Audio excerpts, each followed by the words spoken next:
Hola, hoy te vamos a hablar de la cultura de la contribución. ¿Sabías que en la DIAN también hablamos de pedagogía? Sí, la DIAN, desde la Coordinación de Cultura de la Contribución, viene desarrollando programas y estrategias para sensibilizar y formar a los ciudadanos como actores fundamentales en la sostenibilidad y el crecimiento del país a partir de su contribución.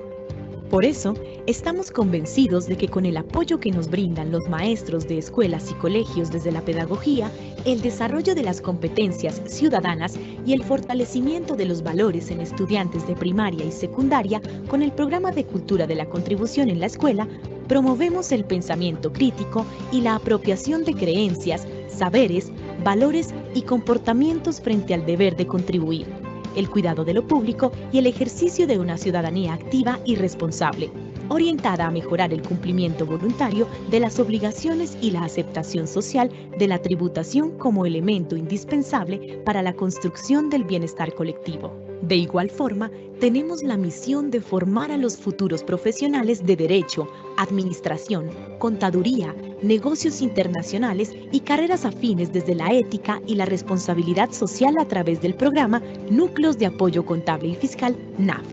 Allí, estudiantes y docentes universitarios previamente capacitados por la DIAN brindan sin ningún costo orientación básica y permanente a personas naturales y jurídicas de baja renta.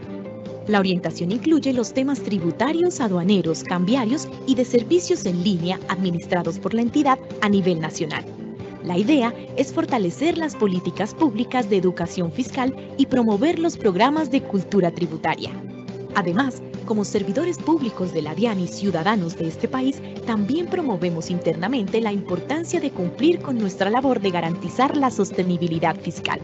Para ello, fortalecemos a nuestros servidores públicos con la apropiación de valores y actitudes orientadas hacia la comprensión y aceptación de la tributación como valor de solidaridad con el Estado y la ciudadanía. Esto lo hacemos a través de dinámicas y ejercicios innovadores, como es el caso del evento lúdico y pedagógico llamado Copa de la Contribución. Desde la Coordinación de Cultura de la Contribución, también estamos comprometidos con llevar de manera innovadora, sencilla y amigable el mensaje de ciudadanía fiscal. Queremos siempre generar acciones que fomenten el cumplimiento voluntario de las obligaciones por medio de la estrategia de contenidos Lo público es nuestro. Así, explicamos conceptos, acciones y comportamientos que hacen parte de la cotidianidad y de la vida en sociedad. De esta forma, podemos comprender mejor el rol del ciudadano y de entidades públicas como la DIAN en la dinámica de desarrollo, crecimiento y sostenibilidad del país. Promoviendo la cultura de la contribución, inspiramos a más ciudadanos en la construcción de un mejor país para todos.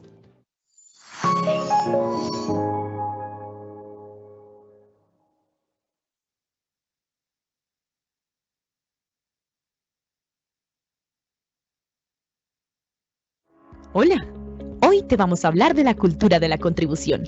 ¿Sabías que en la DIAN también hablamos de pedagogía? Sí, la DIAN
Nuevamente le damos la bienvenida a todos los asistentes a este evento, a los que están aquí presentes en la sala, a los que están conectados en sus diferentes puntos de la ciudad, de las ciudades en el país.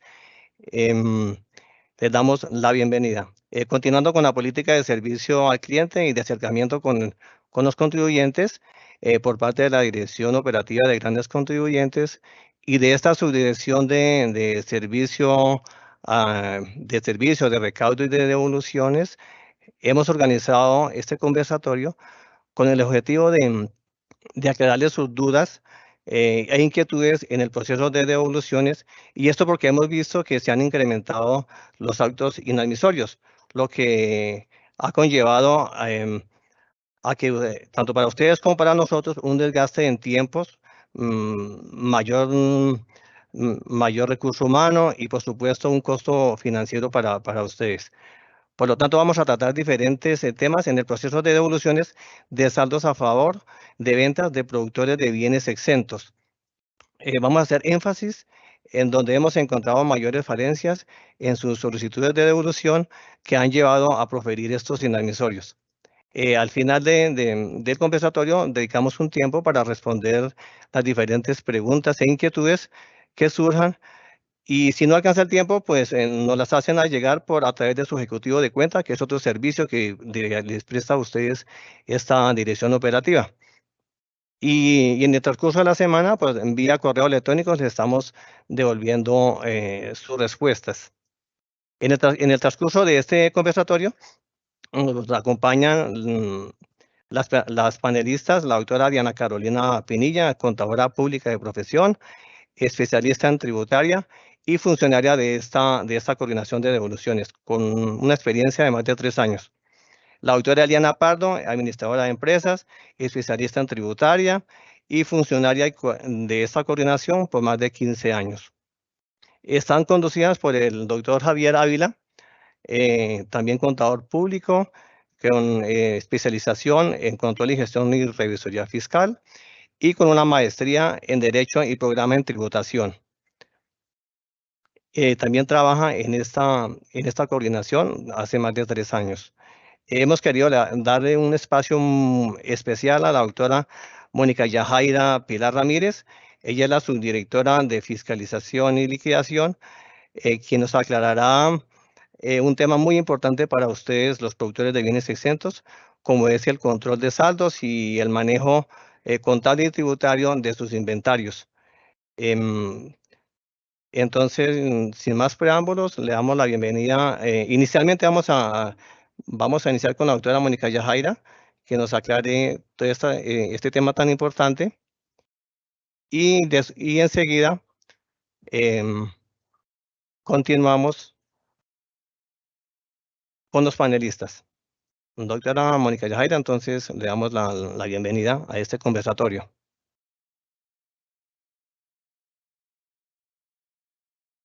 Muy buenos días para todos. Mi nombre es Mónica Ramírez, yo soy la subdirectora de Fiscalización y Liquidación. Como ustedes saben, algunos de los expedientes de las solicitudes que presentan ustedes de devolución de saldos a favor son seleccionados automáticamente por el CIE para ser revisados a través del proceso de fiscalización. Y hemos venido observando que no todos los productores de los bienes exentos de que trata el artículo 477 están llevando las cifras que se deben llevar en las casillas de control de saldos. Es decir, no estamos haciendo el control de saldos en manera debida.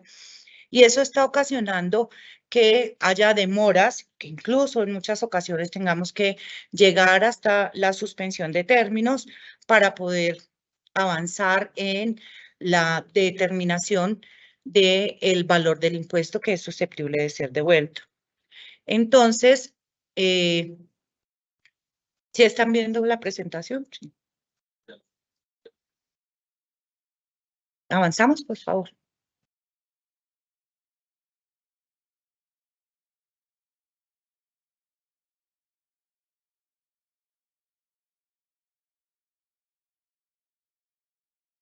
Entonces tenemos nosotros en los formularios de ventas, tenemos las casillas 90, 91, 92 y 93 que están diseñadas específicamente para los solicitantes de IVA, para los productores de los bienes exentos, en especial pues los productores de los bienes de que tratan el artículo 477 del Estatuto Tributario. En la página web, si ustedes descargan el formulario 300, encontrarán en las instrucciones de diligenciamiento esta parte de la imagen que está compartida acá, donde está la sección de control de saldos. Entonces nos está diciendo que en el saldo a favor susceptible de devolución y o compensación por el presente periodo se debe diligenciar el valor del IVA al que se tiene derecho a ser solicitado en devolución o compensación en el periodo que se está declarando. Luego, ese valor, el valor que nos dio como saldo a favor en el diligenciamiento normal de la declaración de IVA, antes de esto se tiene que dividir acá. Tenemos entonces el saldo a favor susceptible de ser devuelto y o compensado a imputar en el periodo siguiente, que son los IVAs que se han consumido, como lo vamos a ver ahora más adelante, que se han consumido bien sea en el proceso de cría y levante de las aves que van a ser sacrificadas, o en el proceso de cría hasta que llega el momento de la etapa productiva en el caso de las ponedoras. Entonces, tenemos ahí un espacio para ir guardando ese IVA que ya estuvo consumido, pero que los bienes exentos aún no han sido producidos.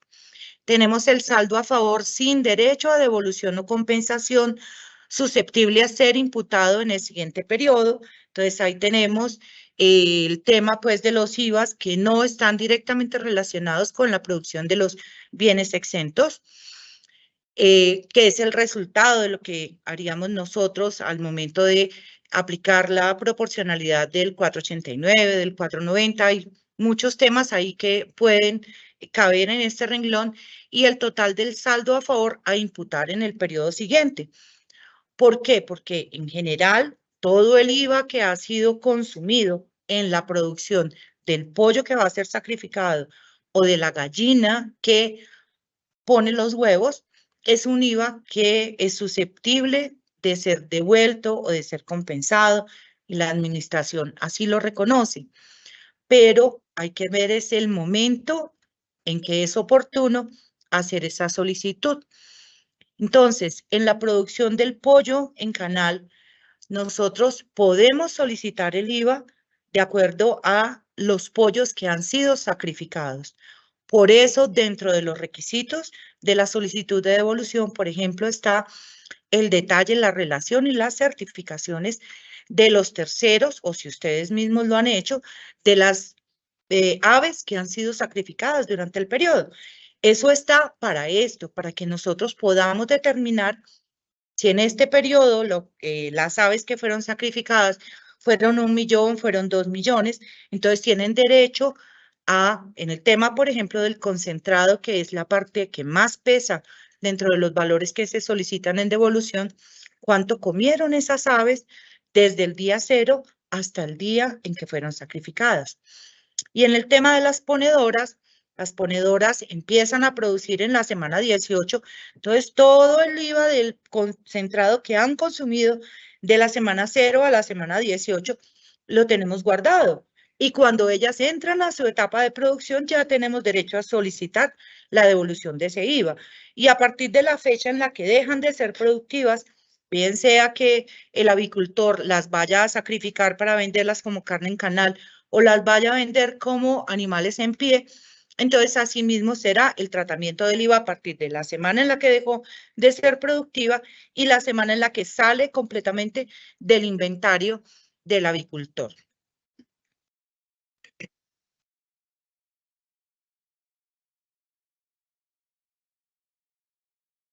Gracias. Entonces, miremos primero el anterior, por favor.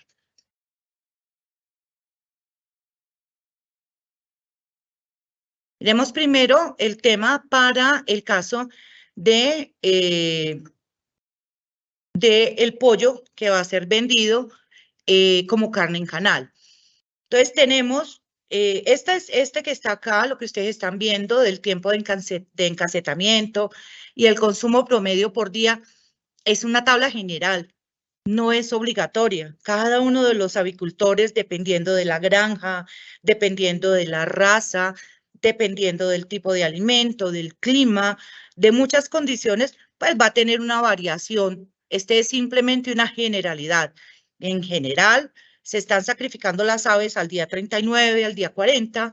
Entonces, hablamos de que una ave sacrificada se ha comido 4.4 kilogramos de concentrado en su vida. Eso equivale más o menos a 112 gramos al día.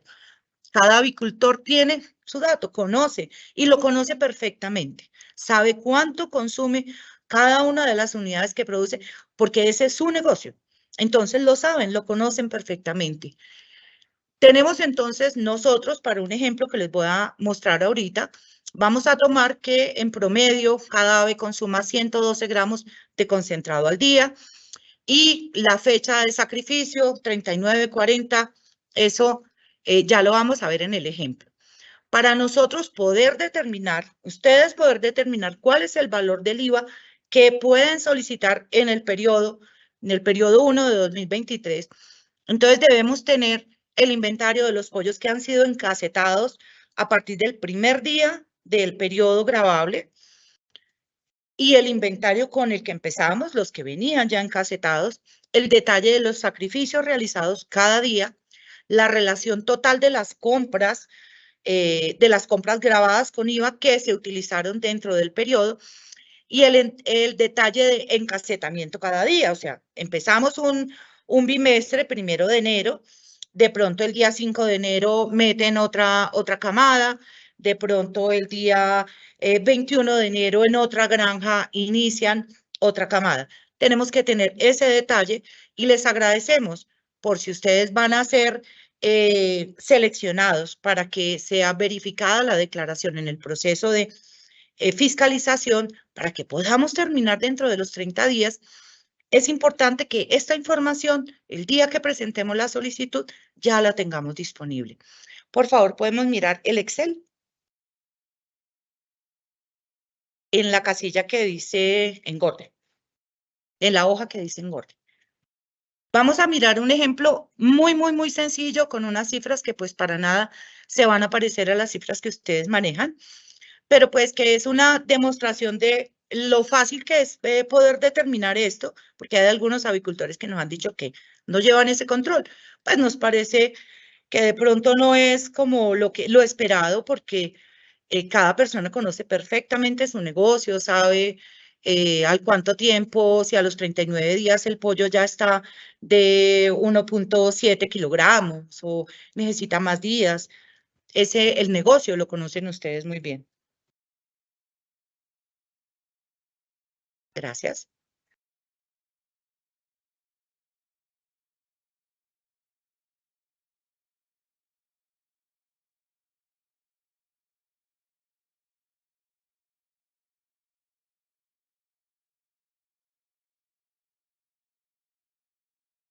Un momento que tenemos problemas técnicos.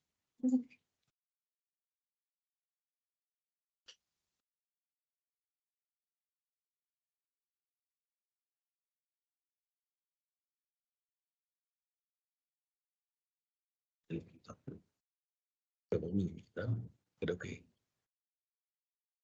minimicemos.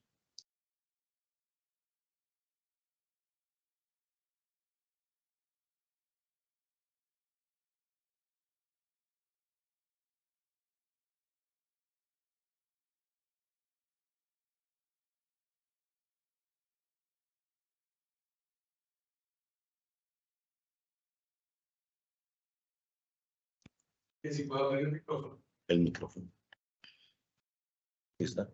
Voy a compartirles, estoy compartiendo en este momento un ejemplo muy sencillo en un Excel para el proceso de engorde, es decir, para vender la carne del pollo en canal.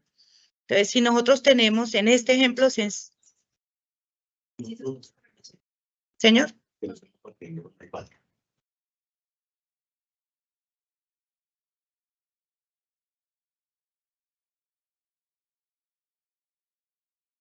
Ahora sí.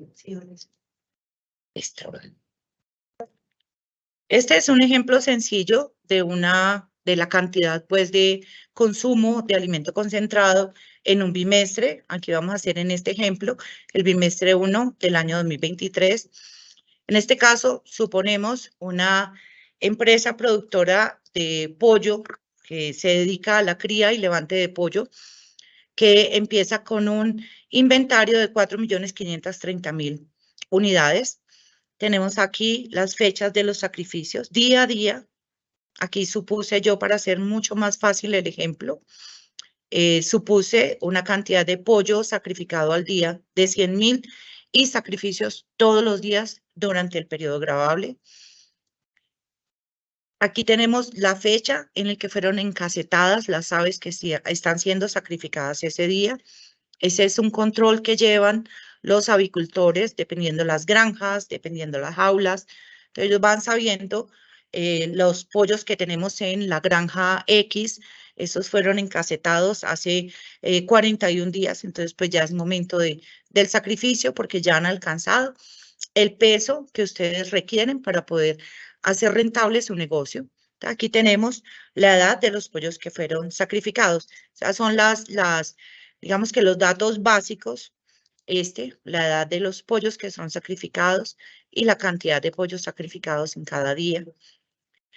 Bajo esa premisa que veíamos ahorita de que un pollo consume diario 112 gramos, la tomamos, pero pues vuelvo y repito, cada avicultor, dependiendo de las condiciones de la granja, del clima, de la raza, del alimento, pues, o del producto que quiere sacar, va a tener unos consumos diferentes. Aquí simplemente llevamos un promedio del consumo y calculamos nosotros entonces el consumo promedio del total de las aves que se sacrifican en cada una de estas fechas. Esta unidad acá está en gramos, pero pues cuando la pasamos acá ya estamos hablando de kilogramos. Así entonces nosotros llegamos a poder determinar que la cantidad de aves que fueron sacrificadas, entonces decimos acá que se sacrificaron un total de 5.900.000 aves. Esas aves, de acuerdo a la edad promedio en la que fueron sacrificadas, consumieron 27.428.800 kilogramos de alimento. En este ejercicio, que es simplemente un ejemplo, el avicultor hizo compras por 51.556 millones de pesos, precio base suponiendo un valor promedio por kilo de 1.825 pesos. El número de kilos adquiridos, 28.520.000. El IVA pagado al 5% sobre este valor de estos IVAs, la sumatoria de todas las facturas, nos daría 2.577 millones de pesos. Para yo calcular el consumo promedio, el IVA que yo puedo solicitar, necesito entonces esos datos. Aquí estamos viendo que la edad promedio en la que fueron sacrificadas estos 5.900.000 aves fue de 42 días. El IVA por cada kilogramo consumido fue de 91 pesos con 25 centavos y el valor promedio del kilogramo fue de 1.825.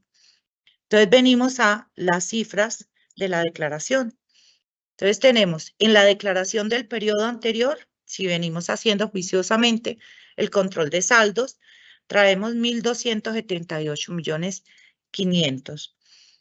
El saldo a favor del periodo fiscal anterior, total, este es el que traemos en el control de saldos de la declaración del periodo anterior, que en este caso sería ventas del sexto bimestre de 2022. Este es el saldo a favor que traemos del anterior, que no todo es saldo susceptible de ser devuelto. Aquí traemos 1.350 millones. En la casilla 90, que es el saldo a favor susceptible de devolución y o compensación en el presente periodo, o sea, el que se puede solicitar por este periodo, vamos a llevar el valor promedio del IVA por cada kilogramo, 91.25, por los kilogramos consumidos, 27.428.800. Ese es aquí nos resultan 2.502.878.000 pesos. El resultado de multiplicar el consumo de las aves que fueron sacrificadas, que se lleva de acuerdo a la edad en la que fueron sacrificadas, los días que llevan encasetadas y un promedio de 112 gramos por día, estamos obteniendo 27.428.000. Eso nos da entonces derecho a solicitar 2.502.878.000. Nos queda entonces un IVA para llevar, para guardar, para controlar el saldo para el periodo siguiente, que es lo que se debe consignar en la casilla 91. Saldo a favor susceptible de ser devuelto o compensado a imputar en el periodo siguiente. Entonces, ¿qué tenemos nosotros acá? Tenemos el saldo a favor del periodo anterior, que era susceptible de ser compensado, o sea, el mismo renglón que estamos ahorita diligenciando, traíamos 1.278 millones, más el total de IVAs del periodo. Aquí vamos a mirar solamente el concentrado, 2.577 millones, menos el resultado del renglón 90, menos el IVA que ya vamos a solicitar. Nos dice que para el siguiente periodo debemos guardar, debemos llevar en el control de saldos 1.353.435.000 pesos. Y nos queda también un saldo a favor, que traíamos estos 1.350 millones, un saldo a favor de 71.500.000, que no tiene derecho a ser devuelto o compensado, pero que sí puede ser imputado para el periodo siguiente. Y el total del saldo a favor a imputar en el periodo siguiente, pues será la sumatoria de las casillas 91 y 92, 1.424. Pasamos, por favor, un momento al PowerPoint, a la presentación. Para el tema de las ponedoras, es mucho más sencillo. Avanzamos a la siguiente, por favor. Es mucho más sencillo el ejercicio. En promedio, una gallina ponedora adulta consume entre 100 y 120 gramos de concentrado al día, llevando toda su vida desde el día 0 en que es introducida al proceso de cría hasta la fecha en la que deja de ser productiva. Al comienzo, pues comen 10 gramos más o menos, pero llegan ya cuando están llegando a la semana 18, ya están cercanas entre los 100 y los 120 gramos al día. En la semana 18 también varía dependiendo de la raza, del clima, de la alimentación que se le esté dando, de si es una gallina que está libre o es una gallina que está enjaulada. Pero normalmente en la semana 18 ya las pollitas empiezan a poner. Las pollitas pueden ser productivas incluso después de los 2 años, pero normalmente si estamos en una producción industrial, se las está dejando hasta la semana 78, la semana 80. Todo lo que ellas consuman durante su vida es susceptible de devolución, porque es un IVA que se consumió para poder producir un bien exento, que es el huevo, bien sea un huevo incubado, bien sea un huevo fresco, son igualmente son exentos. Todo ese IVA es susceptible de ser solicitado en devolución o compensación, pero el consumido durante las primeras 18 semanas solo lo podemos solicitar cuando la gallina, la pollita, realmente empieza a poner los huevos, ya cuando ya tenemos el bien exento, porque lo exento no es la cría y engorde de gallinas ponedoras, ni es la cría y engorde de pollos. Lo exento es la carne en canal de los pollos o los huevos. Entonces, solo cuando tenemos ese producto es que tenemos derecho a traernos y a solicitar todo ese IVA para ser devuelto. Si la ponedora, después de su etapa productiva, es sacrificada y se vende como carne en canal, pues ese IVA hasta al momento de su sacrificio sigue siendo un IVA descontable con derecho a devolución, porque hablamos de que vamos a comercializar un bien exento. Pero si la gallina, la pollita, es vendida en pie, que es lo que normalmente sucede en las granjas avícolas, entonces el consumo que ella haya realizado desde la fecha en la que la sacaron de la granja donde están las ponedoras activas hasta la fecha en la que sea entregada al tercero al cual le es comercializada. Ese IVA, pues es un IVA de un bien excluido, porque la gallina si se vende en pie ya es un bien excluido, entonces no tendremos derecho a llevarnos ese IVA. Voy a compartir de nuevo entonces el Excel para que miremos el caso con las ponedoras. ¿Ya se está viendo? Gracias. Entonces, en el caso de las ponedoras, pues es mucho más sencillo. Tenemos cuántas etapas ponedoras, cuántas pollitas tenemos en la semana 1. Aquí tenemos las semanas. Aquí vamos a contar el primer bimestre de 2023. Son 9 semanas. Entonces tenemos en la semana 1, arrancamos con 350.000 unidades. Se introdujeron al ciclo productivo 10.000 pollitas. Salieron 8.000 gallinas. Tuvimos en la semana, 360.000 pollitas poniendo huevos, porque suponemos que las que salen del ciclo productivo salen el último día. Entonces tendríamos 360.000 gallinas ponedoras en la etapa productiva al final de la semana, porque ya retiramos estas 8.000. Tenemos entonces que el promedio semanal que consume cada una de las pollitas es de 840 gramos. Entonces, simplemente calculamos los kilogramos que ellas consumen durante la semana, las que están produciendo. Aquí nos están produciendo las que venían en el inventario más las que entraron. No retiramos todavía las pollitas que salen del ciclo productivo.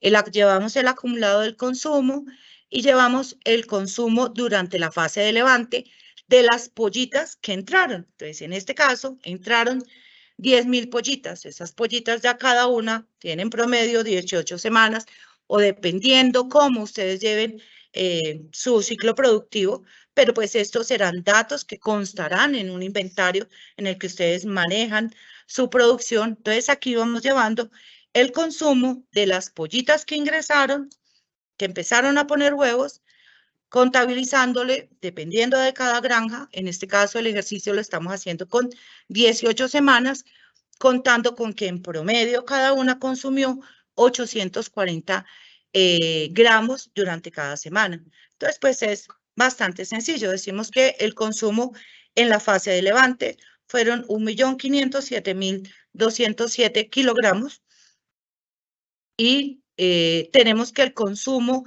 de las que estuvieron en el ciclo productivo fue de 2.630.484 y así entonces calculamos los valores del IVA al que se tiene derecho. Entonces, el concentrado que se compró, estamos haciendo aquí un ejercicio sencillo, decimos que se compraron 644 millones, que el IVA fue de 32 millones, el total de kilogramos 353.125, promedio de IVA por kilogramo 91 pesos. Yo sé que estos valores pueden estar desfasados, podemos estar ya mucho más arriba. Entonces, el valor del IVA susceptible de devolución o compensación por el periodo, entonces será el IVA de lo que consumieron las pollitas que entraron al ciclo productivo durante las semanas anteriores, más lo que consumieron durante el periodo todas las pollitas que estaban en producción, multiplicado pues por el valor del IVA promedio por kilogramo, ya nos da sencillamente 377.564.000 pesos. Nos queda, traíamos igual que en el ejemplo de los pollos de engorde, un IVA acumulado del periodo anterior, nos va a quedar entonces un IVA susceptible de devolución o compensación, tenemos los, y nos va a quedar un saldo a imputar al periodo siguiente susceptible de devolución o compensación. ¿No sería más? Entonces, muchísimas gracias a todos. Aquí nosotros estamos siempre disponibles para discutir con ustedes cualquiera de los temas, para atender todas sus inquietudes. Por aquí, bienvenidos el día que nos quieran visitar. Muchas gracias. Muy buen día, muchas gracias, doctora Mónica. Iniciamos con el planteamiento de casos de objeto de este conversatorio del procedimiento de devoluciones, inicialmente con énfasis en productores de bienes exentos. Como en la presentación inicial nos comentó el jefe Carlos Edilberto, coordinador de devoluciones en la Dirección Operativa de Grandes Contribuyentes, nos acompaña en este espacio las panelistas Diana Carolina Martínez y Eliana Pardo Rueda, con la intención de exponer generalidades y discutir algunos casos del procedimiento de devoluciones. Este espacio es una suerte de orientación de algunos aspectos que hemos identificado y de consultas de los propios solicitantes. Siempre con la indicación de que no van a ser estudios de casos específicos, sino generales, y los requisitos de devolución, cada sociedad los atenderá mirando las especificidades de su operación económica y el reglamento y las normas del estatuto tributario. Sí. De esta manera, iniciamos el planteamiento de casos de la siguiente manera. Para Diana, ¿cuál es la oportunidad que tiene la administración tributaria para efectuar la devolución? En caso de los productores de bienes exentos, de que trata el artículo 477, como los responsables de productores de bienes y servicios indicados en los artículos 468-1 y 468-3. Y los indicados también en el artículo 481, todos ellos del Estatuto Tributario, ¿sí? E incluso los que ostentan la calidad de operador económico autorizado. Buenos días para todos. Mi nombre es Diana Martínez. Javier, bueno, con respecto a esta pregunta y en virtud del Estatuto Tributario del artículo 850, el cual nos indica cuál es el término para la administración en el caso de las devoluciones de los productores de bienes del 477, servicios del 468-1 y -3, los 481 y los operadores económicos es de 30 días. En esta línea de análisis, y haciendo referencia específica al artículo 477 del Estatuto Tributario, por favor, Eliana, ¿qué bienes están exentos del impuesto a las ventas con derecho a devolución y o compensación de acuerdo con esta norma? Buenos días. Los bienes exentos son los animales vivos de la especie bovina, los pollitos de un día de nacido, la carne de animal y de la especie bovina, porcina, ovina o caprina, las aves, el conejo o la liebre, el pescado, camarones de cultivo, la leche, el queso fresco, los huevos de gallina, los huevos frescos de las demás aves, el arroz para consumo humano y los medicamentos. Muy amable, Eliana.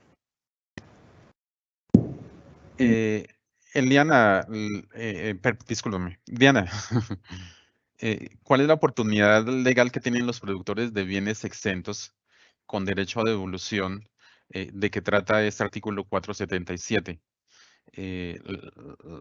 La idea es puntualizar cuándo pueden estos productores solicitar la devolución.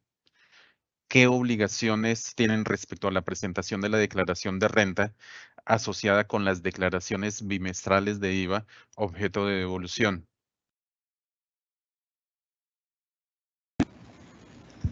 Bueno, Javier, en este punto hemos tenido sucesivos inadmisorios por el tema del concepto y la interpretación de este artículo. En el parágrafo 3 del artículo 477 se nos indica cuál es la oportunidad para este grupo económico para solicitar devoluciones. Entonces nos encontramos con el siguiente tema.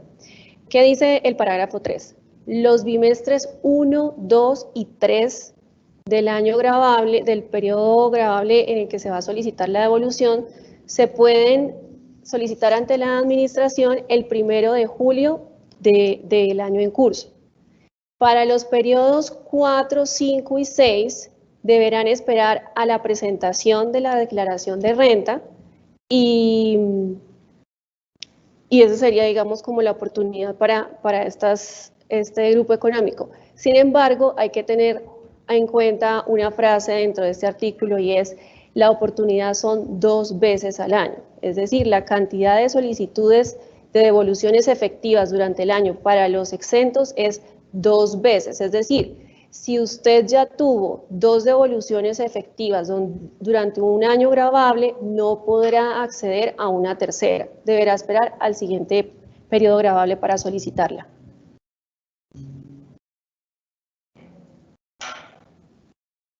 Bueno, Javi, otra cosa.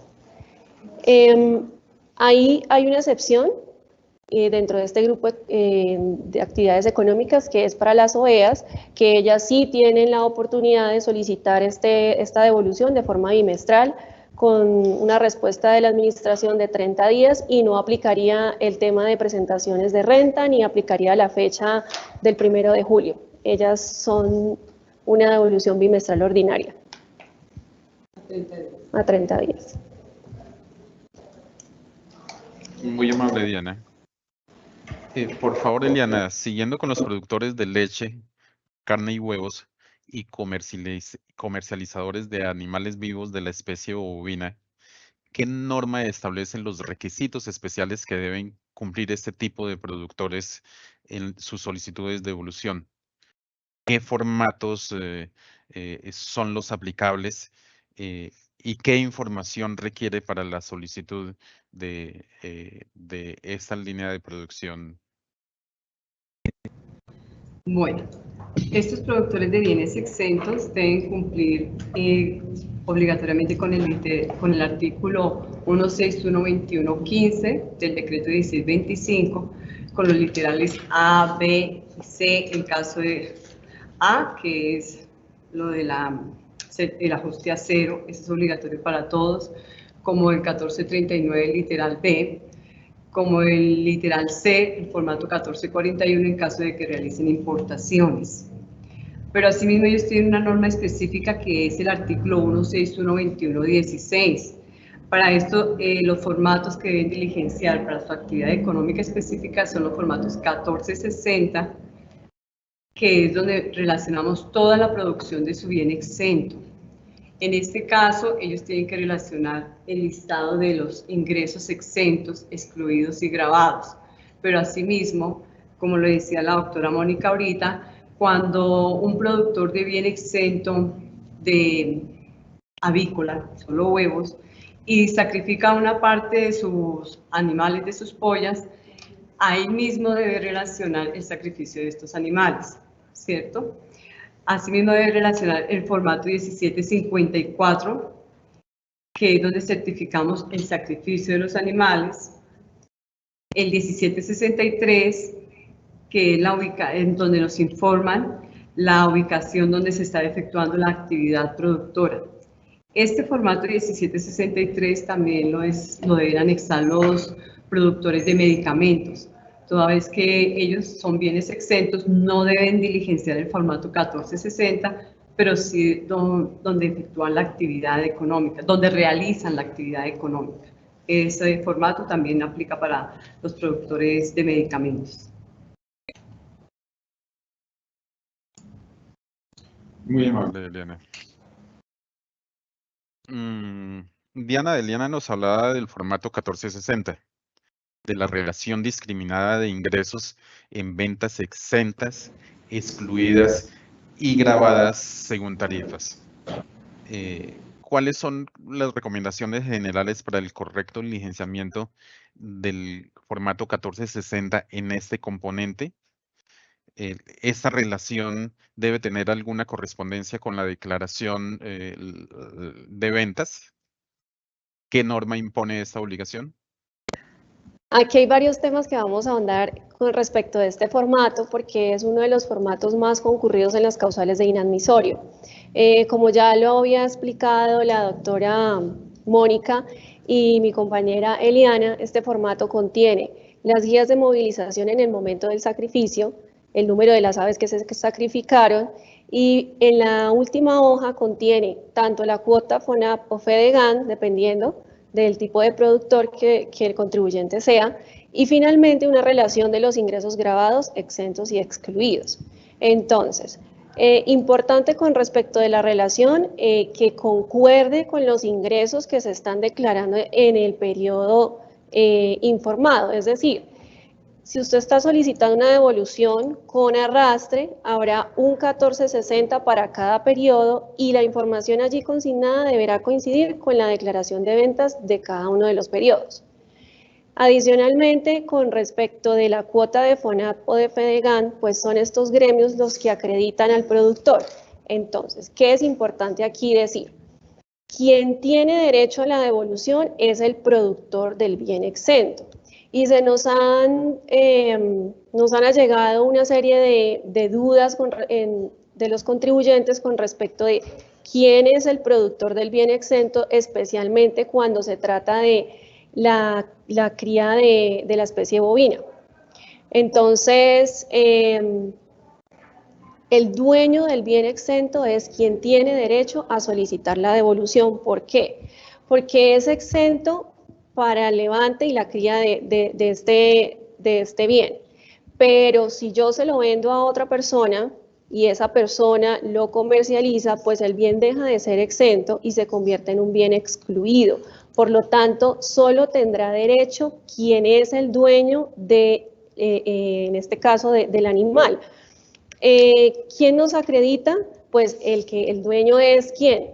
A quien se le expidió la guía de movilización, a quien se le acreditó el sacrificio, quien pagó las cuotas de FONAP. Entonces, estos son los puntos claves en este formato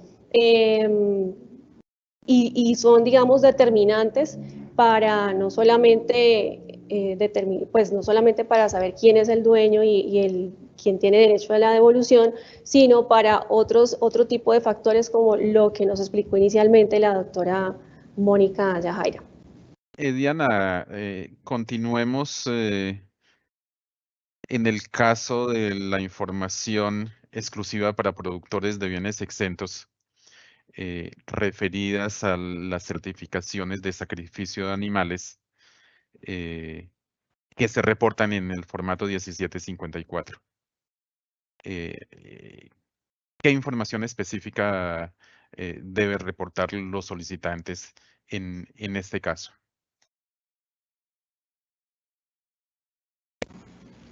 Bueno, siendo la comercialización de carne en canal un bien exento, entonces cuando mi producto exento es la carne en canal, debo diligenciar el 1754. Este formato básicamente lo que nos permite relacionar es el lugar del sacrificio, es la certificación del sacrificio del animal. ¿Qué debe contener o qué información solicita la administración de cara a una devolución? Entonces, es una relación donde el contribuyente debe registrar nombre, apellido o razón social de quien expide esta certificación de sacrificio. Por supuesto, aquí también hay que hacer alusión a que deben ser lugares certificados, nombre y apellido y razón social de la persona a quien se le prestó el sacrificio, que en este caso, como lo dije anteriormente, es el dueño del animal y por ende quien tiene derecho a la devolución. Y en tercera instancia tenemos el tipo y número de animales sacrificados, es decir, si son aves o si son de la especie bovina o alguna otra especie, y la fecha en la que se sacrificó, porque como ya también lo habíamos visto, pues es en el momento del sacrificio, es en el momento en el que se configura el derecho a solicitar el IVA de los descontables. Gracias, Diana, muy amable. Como hemos visto hasta aquí, de acuerdo a la operación económica específica de cada uno de los productores, sea de carne, sean comercializadores de animales vivos, cada quien tiene unos requisitos específicos. La recomendación, ustedes que conocen sus operaciones, diligenciar con el debido cuidado los formatos de cada requisito, porque ustedes tienen clara la operación y a veces tenemos inadmisorios por pequeños detalles en el correcto diligenciamiento de cada uno de los requisitos, ¿sí? Para cumplir precisamente con ello, con el cumplimiento de requisitos formales en el proceso de erradicación de las solicitudes de devolución y compensación, ¿sí? Sin embargo, podemos notar, como en el caso del formato 1439, referido a la relación de impuestos descontables que deben cumplir los solicitantes, que es un requisito asociado casi a todos los solicitantes. Respecto de este formato 1439, ¿qué precisiones, Eliana, qué precisiones y recomendaciones para el correcto diligenciamiento y minimizar eventos de causales de inadmisión podemos brindar a título de orientación? Bueno, Javi, este formato 1439, aquí es donde el contribuyente nos reporta o le informa a la DIAN la actividad que está realizando con unos terceros que son los proveedores. Es necesario que la información que reposa o que el contribuyente informa mediante este formato esté debidamente detallada con respecto a que el proveedor sí exista en las bases de información de la DIAN, del RUT, que es una de las causales de la inadmisión, que en ocasiones el contribuyente, el proveedor, no esté inscrito como régimen de impuesto a las ventas o no está inscrito como tal ni siquiera en el registro único tributario porque hay un error de transcripción, puede ser en el RUT. Esos son causales de inadmisión frecuente. Pero hay un detalle en el formato 1439. Cuando el contribuyente está diligenciando el XML, lo que llamamos concepto de costo o gasto, ahí el mismo formato, el mismo XML, llama y le informa al contribuyente cómo debe diligenciar esta casilla. Y le dice, indique el concepto de la operación realizada. Ejemplo, compra de materia prima. ¿Qué hemos encontrado? Hemos encontrado que esta casilla la están diligenciando con algo que dicen pago IVA. Ahí no nos está especificando a qué correspondió ese descontable, ¿sí? A qué correspondió ese gasto o ese costo, dependiendo de la finalidad que el contribuyente le tenga en la contabilidad. Es necesario que esta casilla esté bien descrita, así como en algunas ocasiones nos están colocando solamente el número de la factura. El número de la factura no es la descripción del costo o gasto de la operación que usted como contribuyente realizó con ese tercero. En ese entendido, como no se está haciendo caso a la información que el mismo XML le está transmitiendo al contribuyente en el momento en que está diligenciando este formato, esas son causales de inadmisión, Javi, porque la administración no puede adivinar esta factura F25 o MP305 a qué corresponde. Es necesario que esto esté debidamente diligenciado porque esas son de las causales de inadmisión.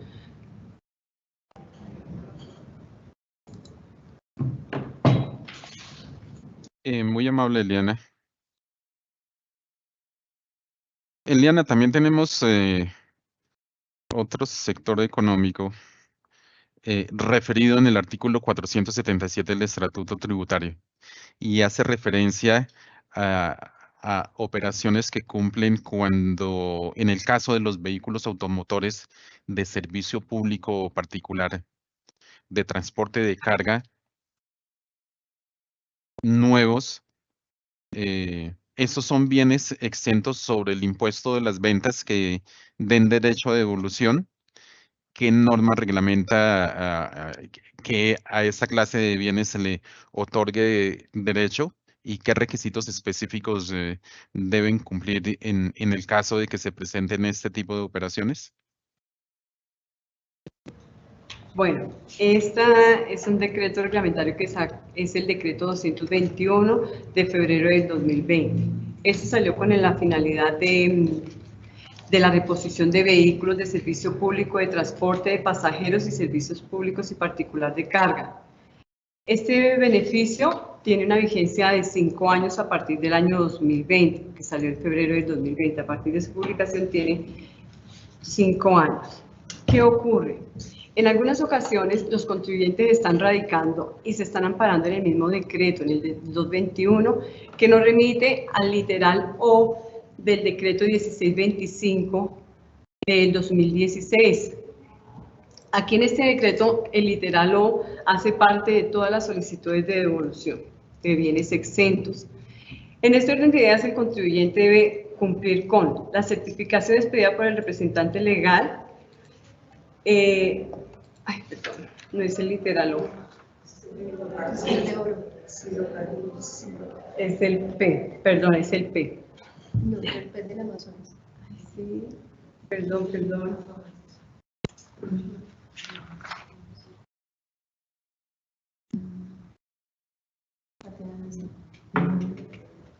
No, está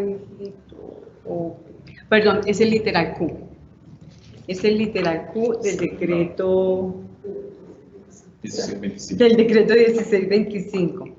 Bueno, en este caso, el contribuyente adicional de lo que establece en el decreto 1625, el literal Q, que es los CER, que son los certificados de pasajeros, este beneficio solamente tiene derecho el contribuyente a solicitar 2 vehículos en reposición. Es la limitante. Pero dentro de todas las solicitudes es necesario que el contribuyente adjunte los requisitos generales de una solicitud de devolución, que están en el mismo decreto 1625 en el 161-2116, que es el literal A, que es el certificado de ajuste a cero, tiene que relacionarnos el formato 1439, literal B, que es la relación de todos los descontables, que es el literal C en caso de que tengan importaciones de servicios, y también el literal L, que es el cálculo de proporcionalidad del formato 1803, que son ingresos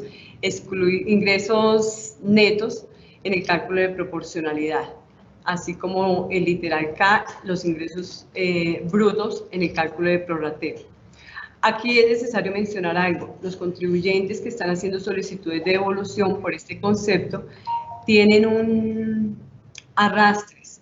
Es cada periodo que ustedes adjunten del arrastres, tenemos arrastres desde el año 2020, desde donde nació la norma, pero cada periodo es individual, es decir, deben anexar el 1439 por cada periodo, por el 2023, por el 2024, por el 2025, así todos los formatos en los que debe reposar cada información de cada bimestre.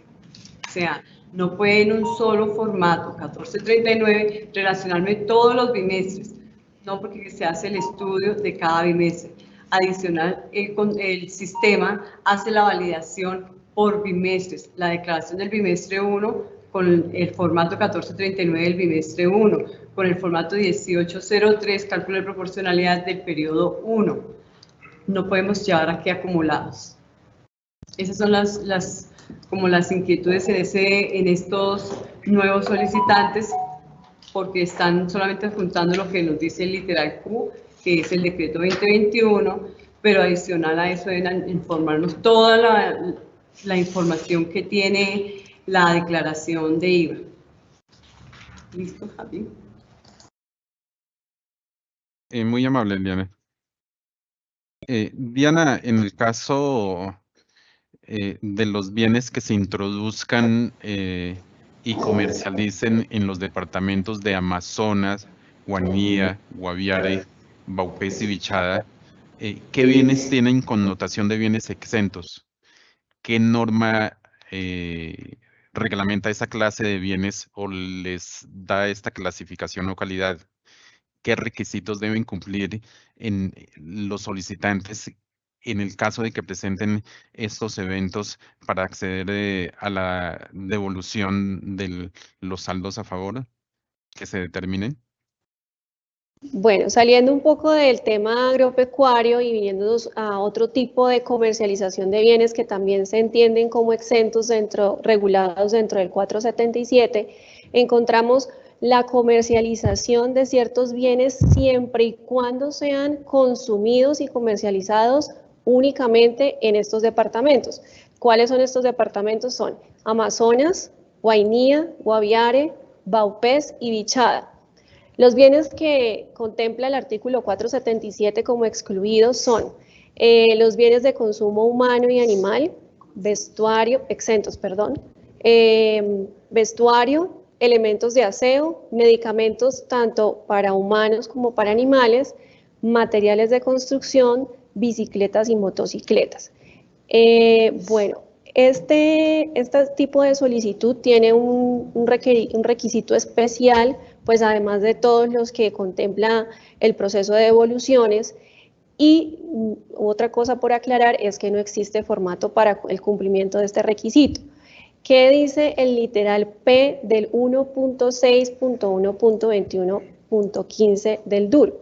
Entonces, una certificación, y aquí es muy importante, debe venir firmada tanto por revisor fiscal como por representante legal y debe contener expresamente la siguiente información, está regulado en el DUR: fecha y número de la factura, número de identificación tributaria, es decir, el NIT de comercialización adquiriente de este bien, dirección informada por el comercializador adquiriente, número y fecha de la factura del transportador si se utiliza el servicio público de transporte, clase y número de documento de transporte y el número de identificación tributaria de la empresa que transportó el bien. Básicamente esto para cumplir el requisito especial de la comercialización de este tipo de bienes.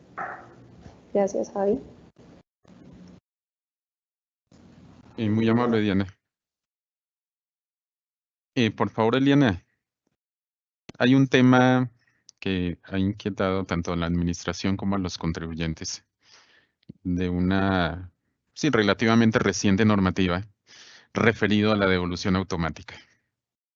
¿Qué orientación podemos brindar, Eliana? Bueno, Javi, orientación, pues información. Yo creo que todos los contribuyentes aspiran a la automática y eso está muy bien porque eso para la administración es importantísimo porque le demuestra que el contribuyente está juicioso, que está presentando todos sus reportes, que asimismo está cumpliendo con el 100% de sus descontables, porque aquí afortunadamente muchos contribuyentes, grandes contribuyentes, dicen estoy cumpliendo con el 100% de mis descontables, con el 100% de mis ingresos, pero es que hay que tener en cuenta muchos factores. El sistema es muy sencillo, yo lo he dicho en varias ocasiones y lo reitero el día de hoy. El sistema nos identifica un ejemplo, voy a poner un ejemplo muy claro que es con las declaraciones de importación. El formato 1441 del contribuyente aquí debe diligenciar, inclusive este formato tiene un instructivo y hay cartillas sobre eso, debe diligenciar es el numeral cuarto de la declaración de importación que corresponde al número de formulario de la declaración. Este número de formulario tiene un guión y otro número. Estos formatos, el 1441 y el 1442 y el 1439, no son alfanuméricos, solamente son numéricos cuando vamos a identificar el número del documento, ¿sí? Que en estos casos es el número de formulario. Entonces ahí digitamos el total de los números, incluyendo el último, después del guión. Pero adicional el contribuyente, entonces el sistema ¿qué hace? Hace este cruce de este formato con las bases de información que tiene la DIAN. Pero el contribuyente adicional está cometiendo un error porque nos está colocando el número de manifiesto de carga. El número de manifiesto nunca el sistema lo va a cruzar porque el sistema está parametrizado para tomar el número de formulario y va a la base de información de importaciones. Entonces ahí de una vez le va a decir, no existe. Es el mismo proceso que hace con la factura electrónica. Es el mismo proceso que hace con los ingresos. En muchas ocasiones el contribuyente dice, yo puedo aplicar a la automática bimestral porque mis ingresos yo les puedo demostrar que mi factura es 100% electrónica, tanto en descontables como en ingresos. Pero vamos a ver, y el contribuyente está transmitiendo erradamente la información a la DIAN. Y la DIAN se lo ha manifestado al contribuyente a través de la subdirección de planeación. Planeación y análisis sectoriales, en lo cual les está enviando una declaración sugerida. Esta declaración de IVA sugerida y toda la información que les envía la DIAN es necesario, es importantísimo tenerla en cuenta. Esta información les está llegando desde el año pasado a muchos desde el primer bimestre del 2022, otros contribuyentes desde el tercer y cuarto bimestre del 2022, en los cuales les está informando que los ingresos que ustedes están reportando en su facturación electrónica a la administración corresponden a ingresos excluidos, ¿sí? Entonces no tiene ingresos exentos, cuando la operación de ustedes es más de ingresos exentos que de ingresos excluidos. En este caso, de acuerdo a reuniones con contribuyentes, se ha determinado que ha sido un error del proveedor tecnológico. Ese error lo debe digamos, la solución la tiene el contribuyente, porque es el contribuyente quien contrató al proveedor tecnológico y adicional la administración le está diciendo, señor contribuyente, su declaración de IVA está saliendo de esta forma. ¿Está usted de acuerdo?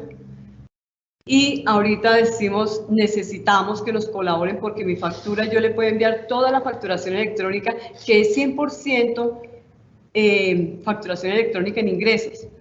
Pero es que la norma no nos ampara con que usted me manifieste que su facturación sea 100% electrónica, si este es el reporte que debe llegar a la administración, que su facturación es 100% electrónica en exentos, en excluidos y en gravados, adicional los descontables, que es lo que reporta los terceros, que sea 100% electrónico.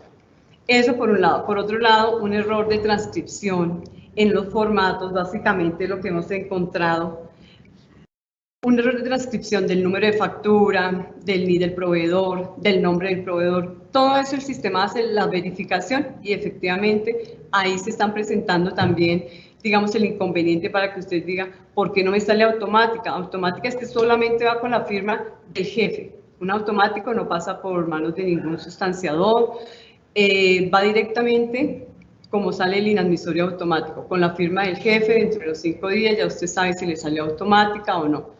Excepto que también hay otro factor, que es el riesgo, que ese lo determina el sistema también, no lo determinan ni los funcionarios a cargo del expediente, como ni los jefes. Eso es determinación del sistema. ¿Qué más le puede decir de facturación electrónica? No más. Quien no cumpla con este requisito, pues no puede aspirar a la facturación electrónica, porque así lo determinó el decreto 176, y es el cumplimiento de todo, no solamente de los ingresos, sino toda su factura en descontables, y también que el tercero haya reportado esa factura electrónica a la administración para que la administración, el mismo sistema, pueda hacer los respectivos cruces. Bueno, Eli, y complementando y también haciendo un llamado a los contribuyentes, entonces, para concluir, sí existe facturación electrónica. La DIAN ya cuenta con los sistemas idóneos para asumir esta responsabilidad, pero nos hemos encontrado con que los contribuyentes tienen una situación que se origina en su proveedor tecnológico. ¿Qué está sucediendo?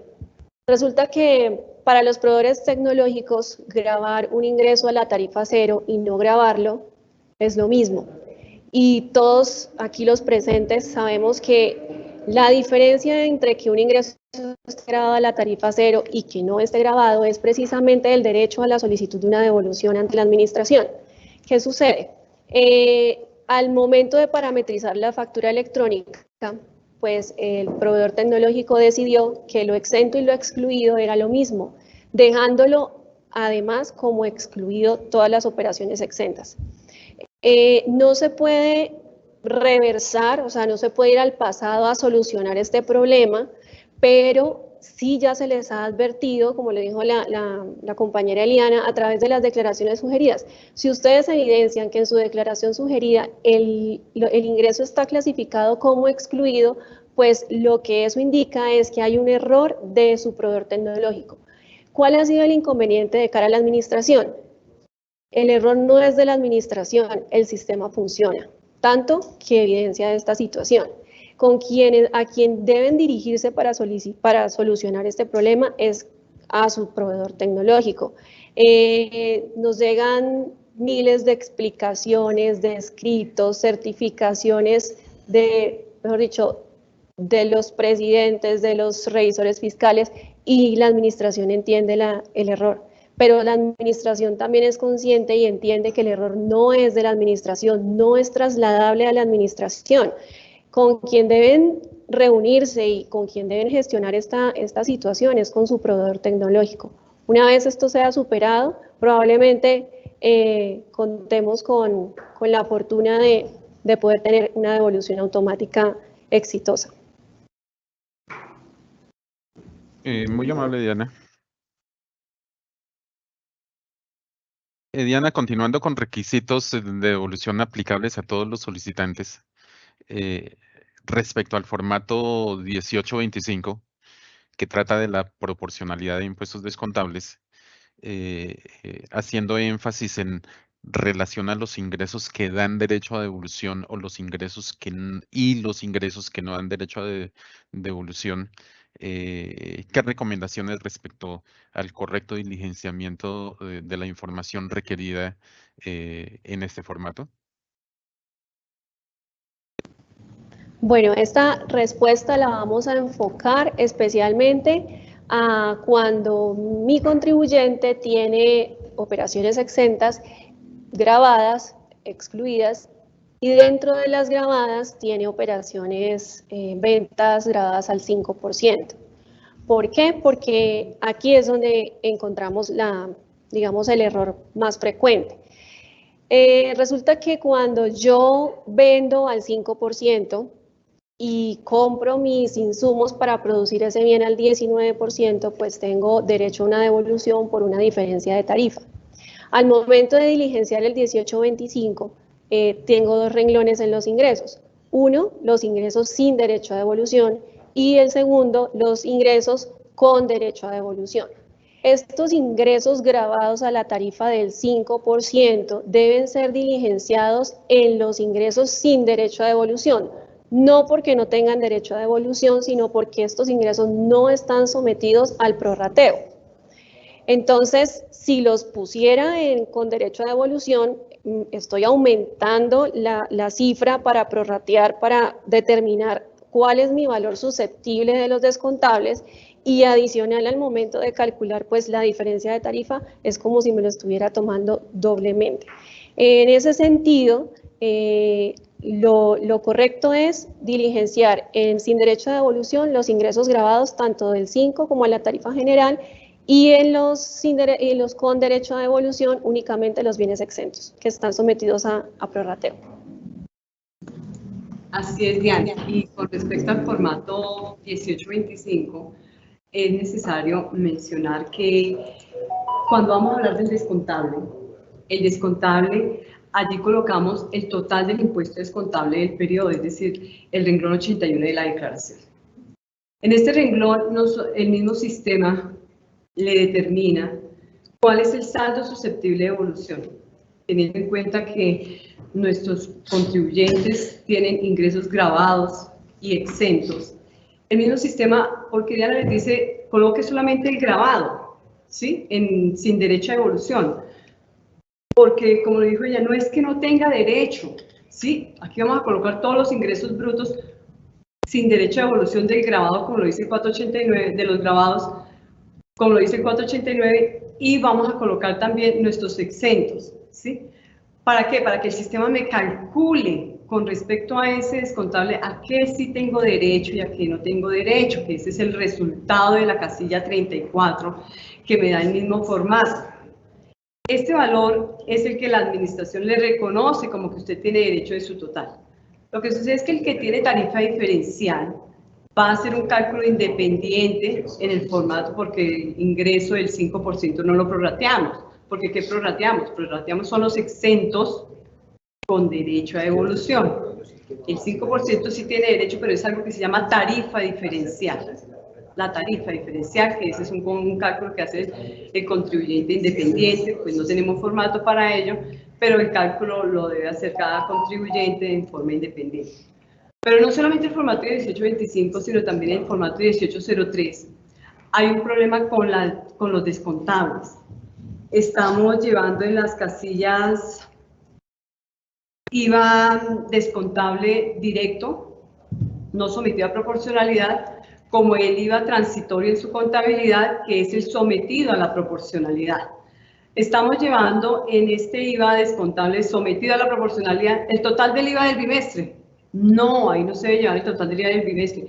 Ahí llevamos ese IVA transitorio que yo tengo en mi contabilidad, para que el mismo sistema me calcule cuál es el valor que yo tengo de derecho con respecto a ese descontable. ¿Sí? Y ya el que yo tengo derecho 100%, que es el IVA directo, sin someter a proporcionalidad, es el que yo lo coloco como directo.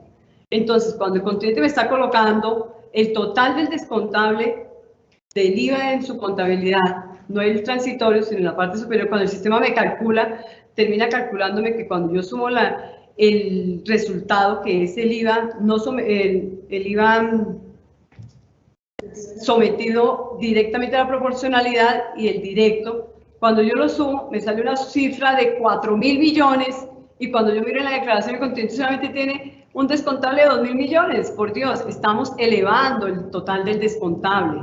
Eso no podemos hacerlo, debemos diligenciar el formato como debe ser, como lo dice la cartilla. Aquí va solamente lo que ustedes en su contabilidad llaman transitorio, que es el IVA sometido a la proporcionalidad. Puede ser una porción pequeña o grande. El directo es el que llevamos directamente, que me afecta directamente la operación. Ese no lo sometemos a la proporcionalidad. Bueno, y para agregar a estos formatos, tanto 1825 como 1823, esto es súper importante, 03, perdón, que lo apunten, y es lo siguiente. Cuando voy a diligenciar el 1825, lo diligencio con ingresos brutos. Cuando voy a diligenciar el 1803, lo diligencio con ingresos netos. Con ingresos netos quiere decir teniendo en cuenta las devoluciones que tuve dentro del periodo. Esto también ha generado sucesivos inadmisorios y es importante que lo tengan en cuenta. 1825, ingresos brutos, 1803, ingresos netos. Gracias. Bueno, adicionalmente de los ingresos, cuando voy a hacer estos cálculos, en el 1825 únicamente tengo en cuenta ingresos grabados y ingresos exentos. Cuando voy a diligenciar el 1803, tengo en cuenta ingresos grabados, ingresos exentos, ingresos excluidos. No tengo en cuenta para nada los ingresos no grabados. Esto también es súper importante que lo tengan en cuenta, porque si lo llegan a diligenciar teniendo en cuenta los ingresos no grabados, seguramente van a tener un inadmisorio, porque hay una mala praxis en el cálculo de esa proporcionalidad. Bueno, así es, Diana. Ahí es necesario, hay una salvedad para los productores de bienes exentos de medicamentos. Son los únicos que llevan un ingreso no grabado, porque así lo determinó un concepto, porque ellos tienen digamos, su actividad operacional en devoluciones de aquellos productos que no son utilizados. Ellos tienen una excepción y ellos se acogen al concepto. Efectivamente son los únicos que nos aplicarían no grabados. Como contribuyentes debemos tener en cuenta algo. Cuando yo produzco en mi Cámara de Comercio, yo relaciono mi objeto social. Mi objeto social es la producción de un bien exento, excluido, de lo cual resulta algo excluido, que es, digamos, voy a poner un ejemplo, que es el avícola. El productor de un bien avícola, obviamente, exento son la venta de sus huevos, pero excluido es cuando yo vendo las pollas en pie, el animal vivo. ¿Qué ocurre? me colocan un ingreso no grabado por una venta, ¿sí? En mi operación, en mi objeto social, yo no tengo otra cosa más que mis operaciones grabadas, exentas y excluidas. Entonces, el no grabado, por eso no hace parte del cálculo de proporcionalidad. Sí, efectivamente, el contribuyente dice, pero es que yo no lo estoy teniendo en cuenta, pero es que sí me está afectando en las devoluciones. ¿Qué devolución puedo tener yo como contribuyente en los no grabados cuando mi operación es 100% exenta? ¿Sí? Eso es necesario tener en cuenta, cómo estoy relacionando mis ingresos, qué estoy teniendo en cuenta para los respectivos cálculos de proporcionalidad, especialmente que es donde tenemos en cuenta los ingresos netos. ¿Listo? Gracias, Diana. Eliana, con el permiso de las panelistas respecto de este formato 1825, me voy a permitir hacer un comentario adicional respecto del correcto diligenciamiento del formato 1825, y la invitación es a apoyarnos en el micrositio de la página oficial de la DIAN de trámites y servicios. En el de trámites y servicios tenemos trámites y servicios tributarios. Permítanme un segundo, le hacemos seguimiento al ingreso.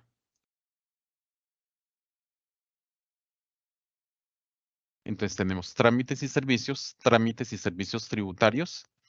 En el trámites y servicios tributarios tenemos un link de devoluciones y compensaciones, y en el tercer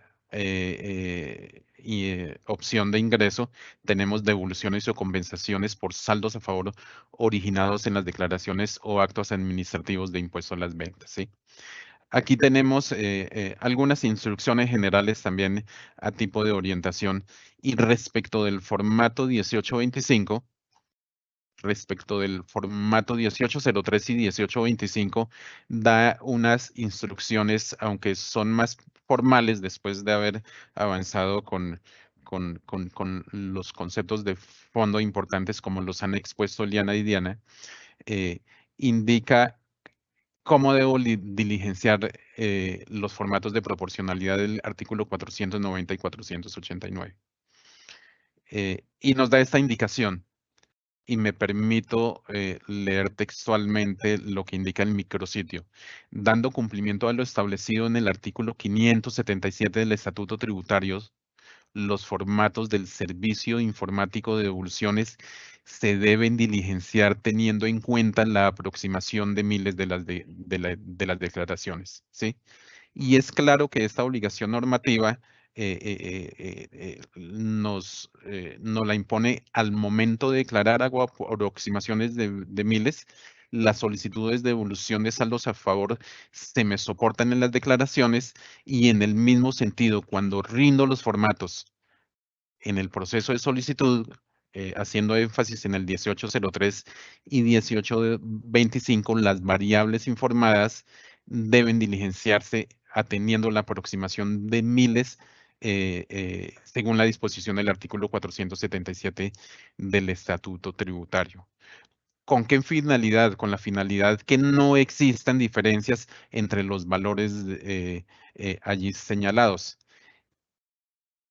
¿Y cuál es en el proceso de validación? Hay una verificación automática del servicio informático de devoluciones que consiste en hacer esa comparación del valor informado y del valor declarado. Y a veces el detalle de la aproximación es de miles, aunque me genere pequeña diferencia, el sistema, la validación del sistema informático no nos permite dar trámite a la devolución. Entonces, la idea es tener debido cuidado en el diligenciamiento de la información de la operación que ustedes tienen clara, y esa es la forma de decirles que nosotros también atendemos las validaciones automáticas que hace el servicio de devoluciones. De la misma manera, el micrositio nos da la misma precisión en el formato 1825. Y la recomendación para que lo tengan en cuenta, tanto en estos formatos como como en la demás información. La clave para minimizar inadmisorios es el correcto diligenciamiento de la información de las operaciones, que cada solicitante la tiene clara, la conoce y la tiene soportada. Solo quería hacer este pequeño comentario con el permiso de las panelistas. Así es, Javi. Esto, inclusive cuando el contribuyente nos manifiesta que el artículo 490 del Estatuto Tributario no nos está diciendo que son ingresos netos, la Administración, mediante el oficio 035942 del año 2007, está sugiriendo que es este formato, ¿cierto, Diana? Que es ingresos netos los que corresponden a este formato, teniendo en cuenta que aquí estamos llevando a cabo, estamos informando sobre cuál es el ingreso real al que yo tengo derecho, ¿sí? Que está sujeto a la devolución del saldo a favor, porque no podemos expresar que cuando mi devolución es en mis últimos ingresos por operaciones exentas es elevado, pues realmente no tengo derecho. Da más derecho. Da más derecho. Da más En derecho cambio, y cuando no- yo le quito las devoluciones, pues me da menos derecho al total del del descontable. Ahí la idea también es reflejar la realidad económica. ¿Por qué ingresos netos? Lo decía ahorita Eliana, porque se hace el cálculo de la proporcionalidad con respecto de las transacciones efectivamente, perdón la redundancia, pero pues por lo que se efectuó realmente. ¿Y qué es lo que yo realmente vendí como exento? Pues es todas mis ventas menos lo que me devolvieron, porque al final esas son ventas que no se realizaron. Entonces no podría contemplarse el ingreso bruto para el cálculo de la proporcionalidad del 1803, porque no es cierto que el 100% fue exento, siendo que hubo alguna devolución o alguna anulación de alguna factura, porque a veces ni siquiera es por devolución como tal del producto, sino a veces es por errores de facturación electrónica y demás. Entonces, eso también es importante con respecto a ese formato. Sí, gracias, Diana. Es válido esas apreciaciones y puntualizaciones respecto del cálculo de estos ejercicios de proporcionalidad. Y al igual la recomendación, una vez realizados los cálculos por el solicitante, validar el PDF de los formatos 1803 y 1825 con la recomendación de aproximación, y antes de formalizar la solicitud, validar los valores que ya tiene el PDF de cada uno de esos formatos para constatar que cruce correctamente con la declaración y perdamos de vista o no incurramos en causales de inadmisión por simple aproximación de miles. Pesos. De hecho, si validan el formato, ahí también pueden evidenciar los dígitos de decimales que utilizan estos formatos para validar el cálculo. O sea, si hacen una correcta validación, vamos a minimizar los procesos de inadmisión, ¿sí? Y agilizamos las devoluciones. Nos evitan desgaste administrativo a la administración tributaria y oportunidad de disposición de los recursos para ustedes. Javi, aquí también importante aclarar algo, y es de cara a las devoluciones y desde el punto de la administración, para nosotros es importante el tema de revisar requisitos formales. Y de pronto en esa revisión de requisitos formales ante el contribuyente se entiende como que nosotros como funcionarios queremos retener, retrasar o impedir de pronto una devolución. No es la intención de la administración. Este departamento está creado para liberarles a ustedes esos dineros precisamente, pero una buena gestión en la radicación, en la elaboración de los formatos, pues hace que el proceso sea más fácil, que sea más rápido y por supuesto el compromiso y más importante pues está en ustedes y en seguir la norma, en la interpretación de los artículos, en el diligenciamiento de los formatos. Entonces es cierto que 1.000 pesos generan un inadmisorio, Por eso se ha hecho tanto énfasis en este momento sobre los 1.000 pesos, porque hemos inadmitido solicitudes de devolución de muchos miles de millones de pesos y no se libera este flujo de caja porque hay una diferencia de 1.000 pesos. Y es tan sencillo como verificar el formato con su declaración de ventas. Los invitamos pues también que tengan en cuenta el artículo 577, donde se regula el tema de la aproximación al 1.000 más cercano. Entonces, muchas gracias. Muy amable, Diana. Y Diana, continuando con requisitos generales de devolución, también notamos que se presentan inadmisorios a veces por el no correcto diligenciamiento, tanto del formato 1668, que es el referido a la constancia de titularidad de la cuenta bancaria, y al formato 1384, que es de la información de la representación legal referido a los certificados de existencia y representación legal de cada Cámara de Comercio. ¿Qué recomendaciones podemos hacer de estos dos formatos? Bueno, en primer lugar, hacer énfasis en que son los únicos dos formatos dentro del proceso de devoluciones que tienen fecha de vencimiento. La norma establece que un mes. Entonces, es importante al momento de la erradicación de la solicitud y especialmente cuando viene de inadmisorios sucesivos, validar casi de primera mano estos dos formatos, porque subsanan el resto de las inconsistencias y olvidan el formato 1668, que es la certificación bancaria, y olvidan el 1384, que es la de Cámara de Comercio, y cuando vuelven a radicar, pues se va a volver a producir un inadmisorio por la extemporaneidad de estos dos formatos. La primera recomendación, pues, estar como muy pendientes de la fecha. La siguiente recomendación, digamos, con respecto del formato de 1668, que es certificación bancaria, es que se consigne tal cual la información de la certificación expedida por la entidad financiera. Este formato, a diferencia de muchos que de pronto tiene información amarrada y la extrae del RUD o de algunas declaraciones que tiene la DIAN, este sí es netamente manual y es responsabilidad 100% del contribuyente. Entonces, los ceros a la izquierda en los números de cuenta importan, el tipo de cuenta, si es cuenta corriente o si es cuenta de ahorros, también es importante. Que el nombre del banco esté bien, y volvemos a recalcar, porque es la más reiterativa, es el tema de la fecha. Con respecto del 1384, si bien es cierto, por ley antitrámites, pues dicen, no tenemos que anexar Cámara de Comercio. Sí, eso es cierto. Sin embargo, si es un histórico, sí lo tendrían que anexar.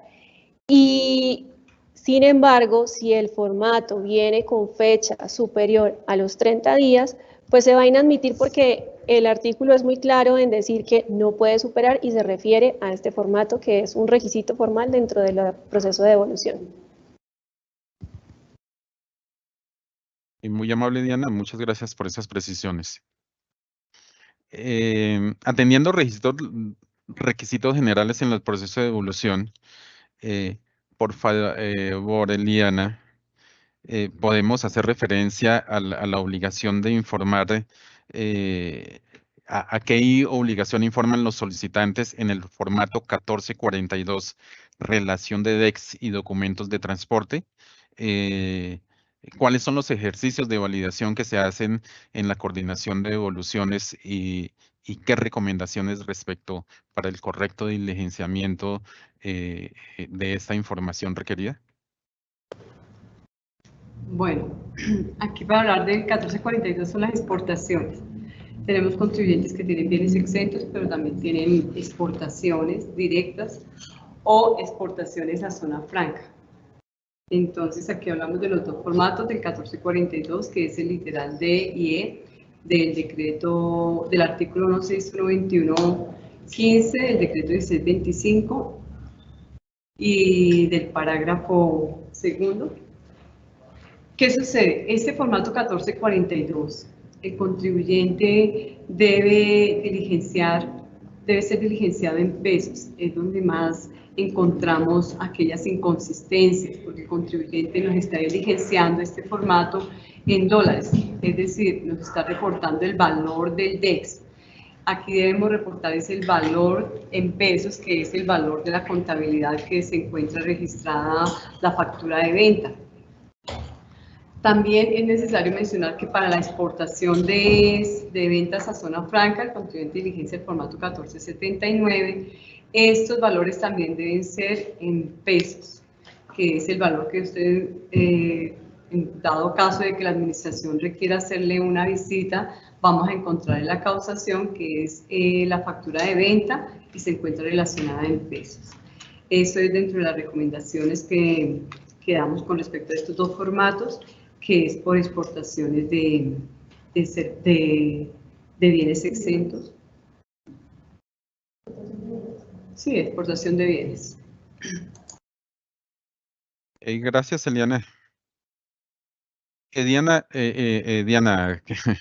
por favor, sería válido retomar un momento el formato 384 a final de que hagamos un comentario sobre cuál es el ejercicio de validación de los certificados de existencia y representación legal a fin de determinar si el solicitante, si quien firma la solicitud de devolución está facultado para hacer esa solicitud.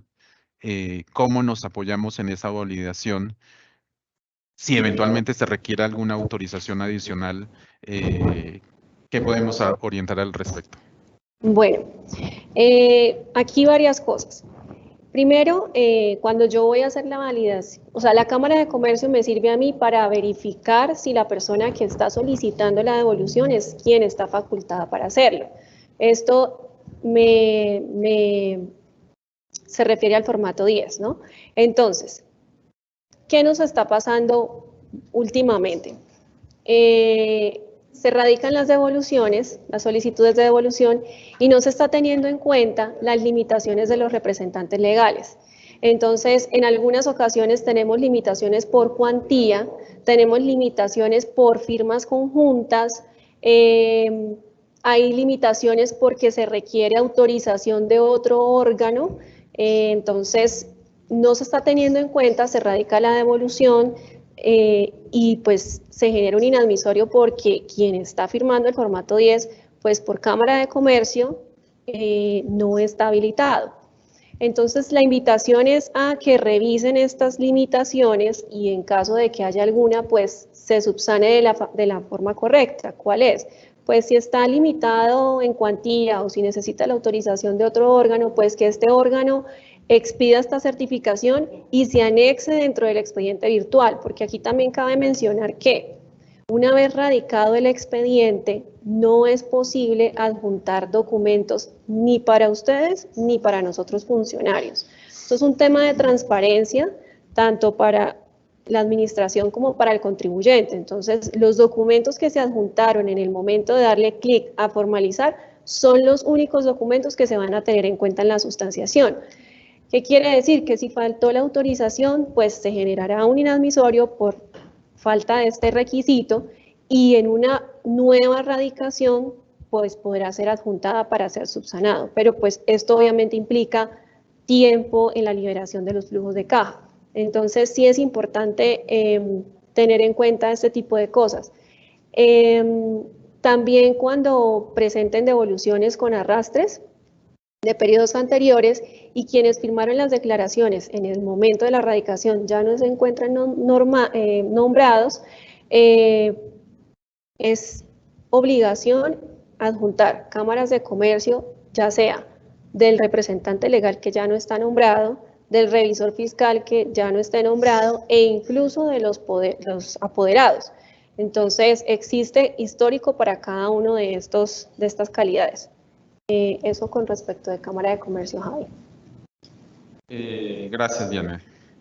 Entonces, si atendemos estas recomendaciones, muy seguramente se minimizarán los eventos en que se presenten causales de inadmisión.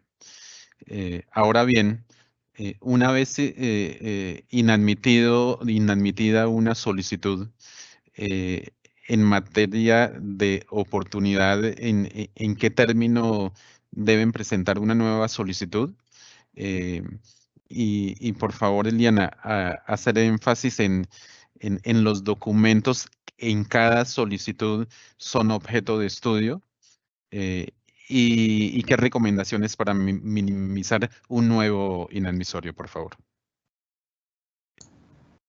Bueno, Javi, cuando una solicitud se inadmite, el artículo 161.21.13, donde nos habla de los requisitos generales de la solicitud de devolución o compensación, en el último inciso nos dice: cuando se inadmite una solicitud de devolución o compensación, se devolverá toda la documentación aportada y la nueva solicitud debe ser presentada con el lleno de los requisitos exigidos dentro del mes siguiente a la notificación del auto de inadmisión, subsanando las causales que dieron lugar al mismo. Es decir, una solicitud puede ser radicada dentro del mes siguiente cuando ésta se encuentra en el vencimiento de los 2 años para hacer la solicitud de devolución. Cuando esta no se encuentra dentro de los 2 años del vencimiento, o sea, cuando no está por fuera ni en el límite, puede radicarla en cualquier momento, sin dejar pasar 2 años. Pero aquí es necesario mencionar algo. En algunas ocasiones el sistema, cuando se inadmite, el contribuyente tiene acceso nuevamente a todos sus formatos, ¿sí? El contribuyente puede volver a consultar sus formatos. Puede volver a llamar esos formatos para volverlos a radicar, siempre y cuando estos formatos no hayan sido objeto de inadmisión. Es una recomendación. Ejemplo, si fue objeto de inadmisión el formato 1439 de su solicitud 1, este debe ser modificado en caso de que así lo requiera. El contribuyente diga: sí, efectivamente hubo un error en los datos diligenciados allí. En caso de que este formato no haya sido objeto de solicitud, puede volverlo a cargar, puede volverlo a llamar porque el sistema se lo permite al contribuyente. Pero ¿qué ocurre? Debe verificar que ese revisor fiscal que me firmó este formato, un ejemplo, en enero del 2023, aún esté, porque si lo cambiaron en febrero, para hoy en mayo, ese revisor fiscal no está. Entonces eso le da causal de inadmisión nuevamente. ¿Pero por qué? Porque no estamos atentos a que lo que yo estoy radicando hoy corresponde a aquellos representantes legales y revisores fiscales que están en estos momentos hoy facultados para firmarme esos documentos, estos formatos.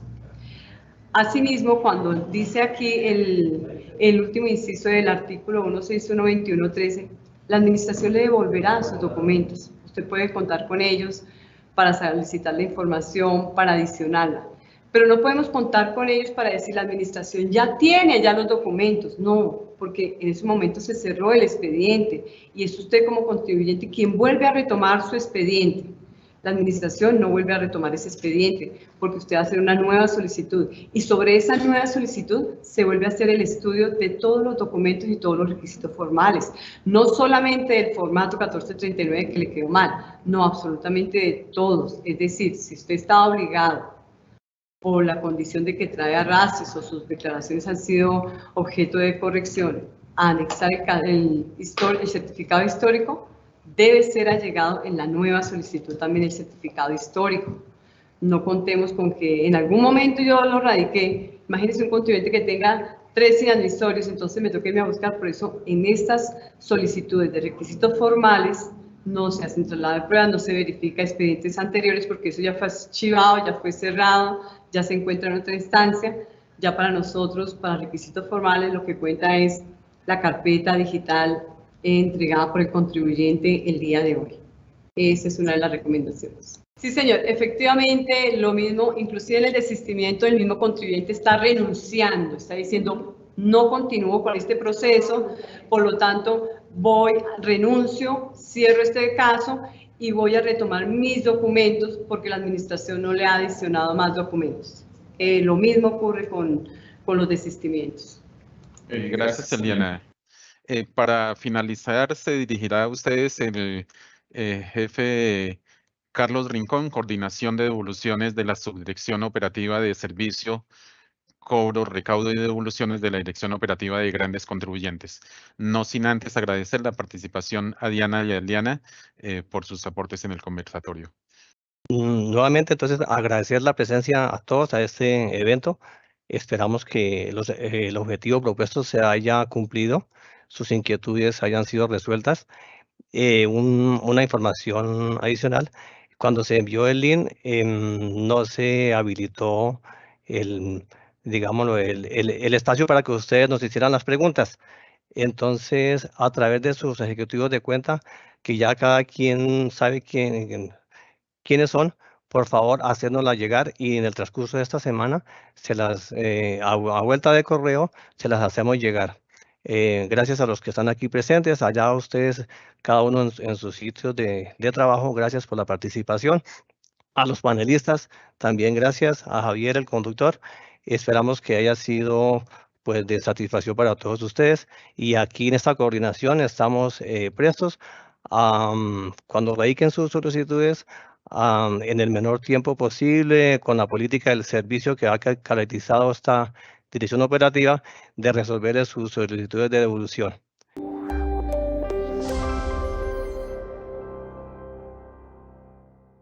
Colombia, potencia de la vida.